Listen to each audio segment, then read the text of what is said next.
सतीश प्रकाश जी, आपको लगता है कि एक बड़ी साजिश को नाकाम करना और यह सब सही समय रहते इसको नाकाम कर दिया गया है या देर हो गई?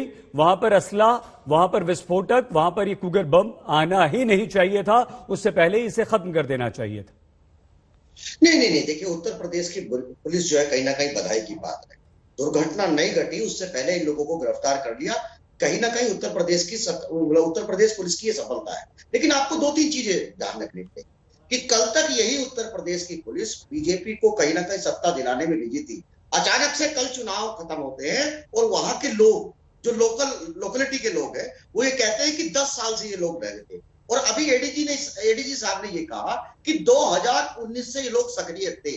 तो अगर ये सवाल इस तरह के हैं तो कहीं ना कहीं उत्तर प्रदेश पुलिस को इन सवालों का जवाब भी देना चाहिए कि अगर 2019 से कोई व्यक्ति लखनऊ के अंदर बैठ करके आतंकवादी गतिविधियों की प्लानिंग कर रहा है या उसने कितना बड़ा संगठन का प्रचार प्रसार किया है। अभी हालांकि एडीजी साहब इस तरह के सवालों से बचे, लेकिन ये सवाल रहेंगे, लोग इन सवालों को पूछेंगे और मेरे हिसाब से पुलिस को इन सवालों का जवाब देना चाहिए। इस तरह की आशंका अगर बनी रहेगी, देखिए दो तीन चीजों का आपको ध्यान रखना पड़ेगा, चाहे वो कश्मीर हो, चाहे वो उत्तर प्रदेश हो, कहीं ना कहीं या अफगानिस्तान हो, तमाम दुनिया के हालात चेंज हो चुके हैं और अब मेरे हिसाब से तमाम केंद्रीय एजेंसियां या जो भी व्यवस्थाएं हैं इनको सख्ती से निपटाया जाए, चुनाव की व्यवस्था का ध्यान न रखा जाए। उत्तर प्रदेश की पुलिस का चुनावी उपयोग ना करके पुलिस का जो काम है उसको वही करने दी जाए। ठीक है शलभ भाई, देखिए यहां पर दोनों अनुराग जी और सतीश जी कम से कम आपकी पुलिस पर आपके प्रशासन के दबाव में काम करने और उन्हें तंग करने का आरोप लगा रहे हैं। जब भी समय आए तो इसका जवाब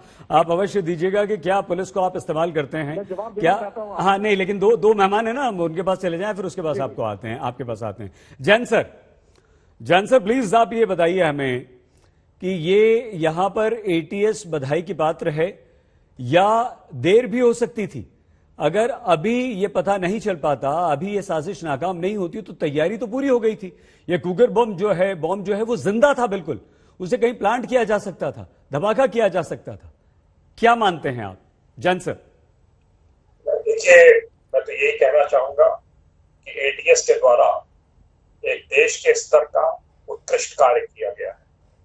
ये जिस भूमिका में, जिस बैकग्राउंड में एटीएस का गठन हुआ था, यहाँ पर 3 कचहरियों में ब्लास्ट हुए थे, लखनऊ में, फैजाबाद में, वाराणसी में। तब उसके बाद इसके गठन की आवश्यकता को महसूस किया गया था और उसके बाद से जो इनका कार्य रहा है वो बहुत ही सराहनीय है। देश में एटीएस ने बहुत सी घटनाओं को होने से रोका है और ये भी जो घटना है इसमें जो मुझे पता चला है विश्वस्त सूत्रों के माध्यम से, एक दो दिन में भी कोई घटना करने का प्रयास हो सकता था। इसलिए सही समय पर जब इंटेलिजेंस कलेक्शन पूरा होता है और जब मुकम्मल सूचना होती है तभी उसके ऊपर कार्रवाई होती है।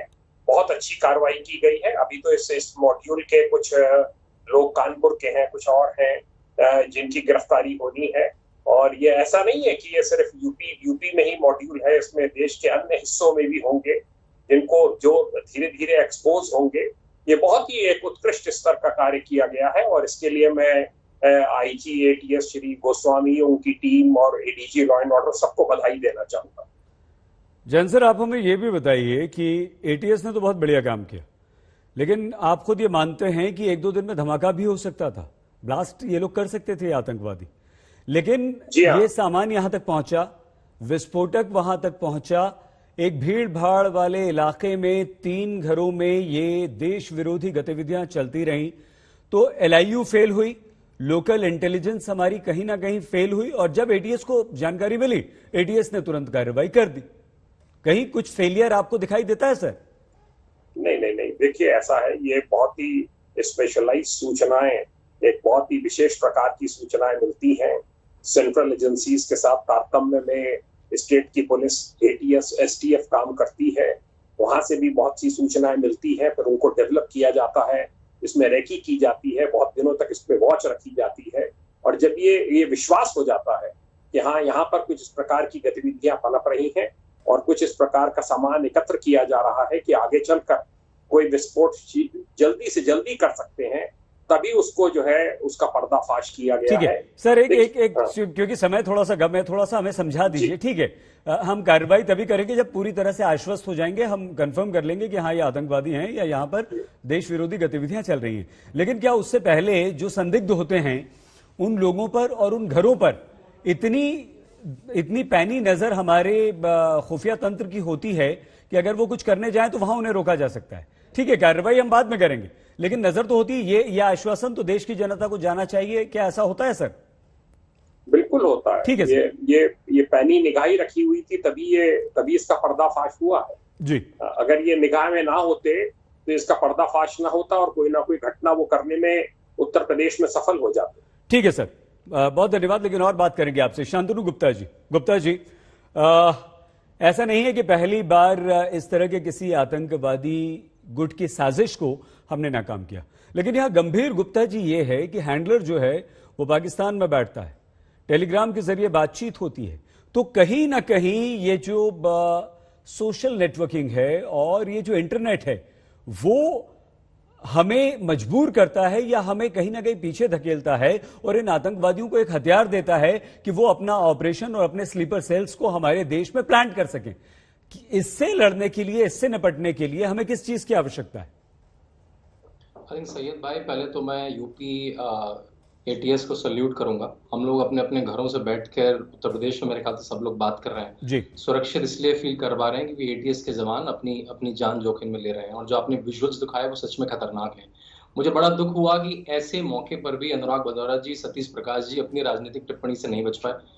देखिए, हमने देखा है कि 2014 से पहले कैसे देश में हर साल 1 या 2 धमाके होते ही होते थे। दिल्ली में होते थे, मुंबई में होते थे, उत्तर प्रदेश में हुआ करते थे। 2005 के अयोध्या के धमाके कौन भूल चुका है? 2010 के बनारस के धमाके कौन भूल चुका है?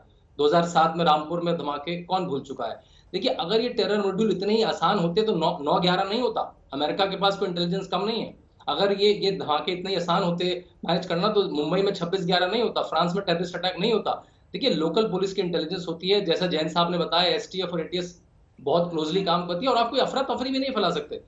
आप ऐसा भी नहीं हल्के से संदिग्ध में आप अफरा तफरी फैलाते, जनता में अफरा तफरी फैल जाए। तो मेरे ख्याल से बहुत बहुत ध्यान से इस मॉड्यूल को एग्जीक्यूट करा गया है। और आज जो एडीजी प्रशांत कुमार ने जो प्रेस कॉन्फ्रेंस करी, उन्होंने पूरा इतिहास भी बताया, कहा उसका इंडिया का कौन सा मॉड्यूल है, नाम बताए, गतिविधि बताए, जितनी जानकारी वो पब्लिक को दे सकते थे दी। तो मेरे ख्याल से मेरा दोनों हाथ जोड़ के जो पॉलिटिकल पार्टी के जितने भी स्पोक्समैन है उनसे ये इल्तिजा है कि आज ऐसे मौके पे पॉलिटिकल छीटाकशी ना करें। ठीक है।